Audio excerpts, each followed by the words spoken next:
வணக்கம். நம்ம சீரிஸ்ல 48வது வாரத்துல இருக்கோம். இந்த வீடியோ ஷார்ட்டா தான் இருக்க போது. இதில நம்ம என்னலாம் பார்க்க போறோம் அப்டின்னா, நம்ம எப்போது மாரி இதுநாள் வரைக்கும் 48 வாரம் என்ன பெர்ஃபார்ம் பண்ணியிருக்குது அப்படிங்கிறத பார்க்க போறோம். அப்புறம் அத ஒரு கம்பேரிசன் டேபிள் மாரி இருக்குது. அதையும் நம்ம பார்ப்போம். அப்புறம் இண்டிவிஜுவல் ஸ்டாக்ஸு, அப்புறம் எதுவும் பொசிஷன் க்ளோஸ் பண்ணியிருக்கோமா இல்லையா அப்படின்ட்டு. இந்த வாரம் நம்ம சார்ட்ஸ் பார்க்க போறது கிடையாது. ஆ இந்த தடவ நான் ஃபில் பண்ணல. அதுக்கப்புறம் இண்டிசஸ் எப்படி பெர்ஃபார்ம் பண்ணியிருக்கு அப்படிங்கிறத நம்ம பார்க்கலாம். வாரம் வாரம் எப்படி ஆகிட்டுருக்கு அப்படிங்கிறத. இதுதான் இது. இந்த வீடியோவோட ஒரு அஜெண்டா மாரி. இதில் எடுத்தோடனே நம்ம பார் சார்ட் பார்க்கலாம். இந்த 48 வாரத்தில் பார்த்தோம்னா ஒரு 18 வாரம் 19 வாரம் கீழே போயிருந்துச்சு. அதுக்கப்புறம் திருப்பி அப் சைடில் இதாக ஆரம்பிச்சிச்சு. இப்போ இதில் நம்ம 11.99 அப்படிங்கிறது நம்ம போர்ட்ஃபோலியோ இதாகிருக்குது. இதில் போன வாரத்துலேருந்து கொஞ்சம் குறைஞ்சிருக்குது. இதே நேரத்தில் மியூச்சுவல் ஃபண்ட் 4.86. நிஃப்டி பார்த்தோம் அப்படின்னா இந்த கடந்த 48 வாரத்தில் 3.58% மேலே போயிருக்குது. நிஃப்டிக்கும் மியூச்சுவல் ஃபண்டுக்கும் பெரிய வித்தியாசம் கிடையாது. ஒரு 1% தான். எஸ்ஐபி பண்ணக்கூடிய ஆளுகளுக்கு இவ்வளோ தான் வித்தியாசம் இருந்திருக்கும் அப்படிங்கிறது தான் இந்த கிராஃப் காட்டுது. இப்போ நம்ம இப்போ கிராஃப் எப்படி இருக்குதுன்னு பார்க்கலாம். நம்ம நிஃப்டி சார்ட்டை பார்க்கலாம். இப்போ இதுக்கு முன்னாடி போன வாரம் அதுக்கு முந்தின வாரம்லாம் நான் சொல்லியிருப்பேன். நம்ம என்ன சொல்லியிருந்தேன் அப்படின்னா, இதுக்கப்புறம் இந்த இடத்துல இருக்கும்போது இன்னும் கொஞ்சம் மேலே போய் அதுக்கப்புறம் ரிவர்ஸ் எடுக்கலாம்.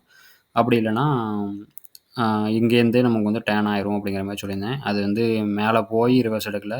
அவ்வளோ தூரம் புல்லிஷாக இல்லை. ஒரு லேசாக மேலே போய் கொக்கி போட்டு திருப்பி அங்கேருந்துக்கிறப்போ அந்த லைன்லேருந்து டச் ஆகி இப்போ அங்கே ஒரு டோஜி மாரி இருக்குது. திருப்பி இங்கேருந்து என்ன செய்யும் அப்படின்னா, இன்னும் 2 நாள் கன்சால்டேட் ஆகலாம். இல்லை எத்தனை நாள் ஆகும்னு சொல்ல முடியாது. திருப்பி இதுலேருந்து அது ரிவர்ஸ் எடுக்கணும். அந்த ரிவர்ஸில் தான் நிறைய பேர் கன்ஃபர்மேஷன் கிடைக்கும். அப்போ லாங் டேர்ம் போகக்கூடிய ஆள்கள் எல்லாருமே இந்த டைமில் தான் அவங்க பொசிஷன் எடுப்பாங்க. இந்த போன பிரேக் அவுட்டில் எடுக்க சில பேர் எடுத்திருப்பாங்க. ஆனால் கன்ஃபர்மேஷன் வெயிட் பண்ணக்கூடிய ஆளுகள் இந்த இதுலேருந்து ரிவர்ஸ் எடுக்கும்போது மட்டும்தான் எடுப்பாங்க. அப்போ இன்னும் வேகமாக அது மேலே போகும். அப்படி மேலே போச்சு அப்படின்னா அந்த நிஃப்டியோட மூவ்மெண்ட் அப் சைடில் புல்லிஷாக அதை கண்டினியூ ஆகும் அப்படிங்கிறது லாங் டைமில் கண்டினியூ ஆகும் அப்படிங்கிறது என்னோட எதிர்பார்ப்பு. இப்போ நம்ம கம்பேரிசன் நம்ம பார்த்தோம் அப்படின்னா, இருக்கிறது ஓவரால் கம்பேரிசன். இப்போ இது அடுத்தது வீக்லி இது போட்டிருக்கிறோம். இதில் பார்த்தோம் அப்படின்னா, இப்போ அந்த முன்னாடி போட்டிருந்த அதே வழி தான் இது 11.99. இது மியூச்சுவல் ஃபண்ட் 4.86. அப்புறம் நிஃப்டி 3.58. இது போன வாரத்தில் நம்ம 1.9 குறைஞ்சிருக்கிறோம். இதே நேரத்தில் மியூச்சுவல் ஃபண்ட் 1 தான் குறைஞ்சிருக்குது. நிஃப்டி அதோட 0.93 தான் குறைஞ்சிருக்குது. நம்ம லீடில் கொஞ்சம் குறைஞ்சிருக்கிறோம். 7% நம்ம லீடு வச்சுக்கிறோம்.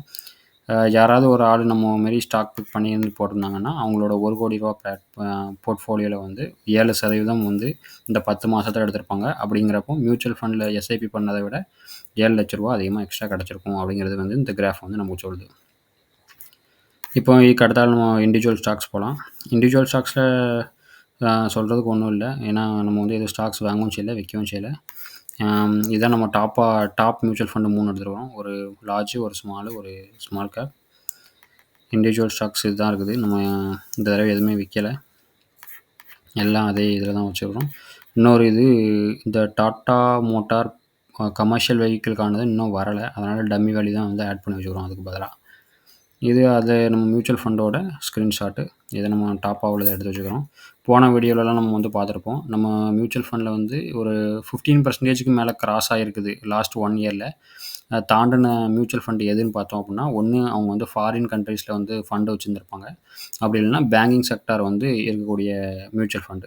அதிகமாக பணம் போடக்கூடிய மியூச்சுவல் ஃபண்டு. இது மட்டும் தான் 15க்கு மேலே இருக்குது. ஏன் அந்த 15ங்கிறதுனா, போன வாரம் நம்ம 13 கிட்ட இருந்தோம். 13.5 எவ்வளோ கிட்ட இருந்தோம். அந்த நேரத்தில் நம்ம 15க்கு மேலே ஏதாவது மியூச்சுவல் ஃபண்ட் பண்ணியிருக்கா அப்படின்னு நம்ம செக் பண்ணோம். 2000 மியூச்சுவல் ஃபண்டில் ஒரு 15 20 கிட்ட தான் அதுக்கு மேலே இருந்துச்சு. இது க்ளோஸ் பொசிஷன். நம்ம எதுவும் க்ளோஸ் பண்ணல. முன்னாடி சொன்ன மாதிரி அதுமாரி இந்த சார்ட் இந்த வாரத்தில் அப்டேட் பண்ணல. போன வாரத்துக்குள்ளே பார்க்க போகிறோம்னா பார்க்கலாம். அல்கம் பிரேக் அவுட் ஆகி போயிட்டு இருக்குது. எஸ்கார்ட் பிரேக் அவுட் ஆக போகுது. பாலிசி பஜார் அதுக்கும் பிரேக் அவுட் ஆக போகுது. இப்கா லேபு அந்த ட்ரையாங்கிள்குள்ளே போயிட்டுருக்குது. ஹச்சிஎல் ஐடி எல்லாமே வெளியே போகுது. எஸ்பிஐ ஆல்ரெடி பிரேக் அவுட் ஆகி மேலேயே அது தாண்டிடுச்சு. இதுக்கப்புறம் டாடா மோட்டார்ஸ் அது வந்து ஒரு கன்சாலிடேட் ஆகிட்டுருக்குது. குஜராத் ஃப்ளூரோ கெமிக்கல் இதுவும் கன்சாலிடேட் ஆகிட்டுருக்குது. எல்டிஎம் என்ட்ரி அதோட அப்வர்டு ரேஞ்சை வந்து போய் தொடுறதுக்காக போயிட்டுருக்குது. டிசிஎஸ் ரொம்ப நாளாகவே கன்சால்ட் ஆகிட்டுருக்குது. இப்போ அந்த லைனை தாண்டி அதில் வந்து இதாகிட்டு இருக்குது. இன்னமும் இதோட மூவ்மெண்ட்டும் அப்வர்டாக இருக்கும். சன் ஃபார்மா அந்த ட்ரையாங்கிள்குள்ளே கன்சாலிடேட் ஆகிட்டு இருக்குது. இப்போ இண்டிசஸ் பார்த்தோம் அப்படின்னா இதான் நம்ம இண்டிசஸ் நம்ம பார்க்க ஆரம்பிச்சதுலேருந்து ஒரு இது படிக்கிறோம். போன வாரத்துலேருந்து பார்த்தோம் அப்படின்னா ஐடி கொஞ்சம் குறைஞ்சிருக்குது. இதே நேரத்தில் பிஎஸ்சி பேங்க் 2%, கன்சியூமர் டூரபிள் -2 போயிருக்குது. அப்புறம் இதுலேயும் பார்த்தோம்னா சிஎன்எக்ஸ் கன்சப்ஷன் இல்லை மீடியா செக்டர் பார்த்தோம் அப்படின்னா 3.2 குறைஞ்சிருக்குது. மிட் கேப்பும் ஸ்மால் கேப்பும் 1.7 1.8 வந்து கம்மியாகிருக்குது. இப்போ நம்ம வந்து இந்த கடந்த 8 வாரத்தில் நம்ம எவ்வளோ டிஃப்ரென்ஸ் பார்த்தோம் அப்படின்னா பிஎஸ்சி பேங்க் வந்து 13% கிட்டத்தட்ட அப் ஆகிருக்குது.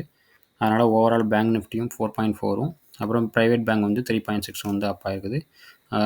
ஐடி ஃபார்மா ஹெல்த் கேர் இது எல்லாமே வந்து நெகட்டிவில் தான் இருக்குது. இந்த 7 வாரமாக மொத்தமாக செக் பண்ணி பார்க்கும்போது இதில் ரொம்ப இருக்கையிலே ரொம்ப கீழே போனது வந்து மீடியா செக்டாரு.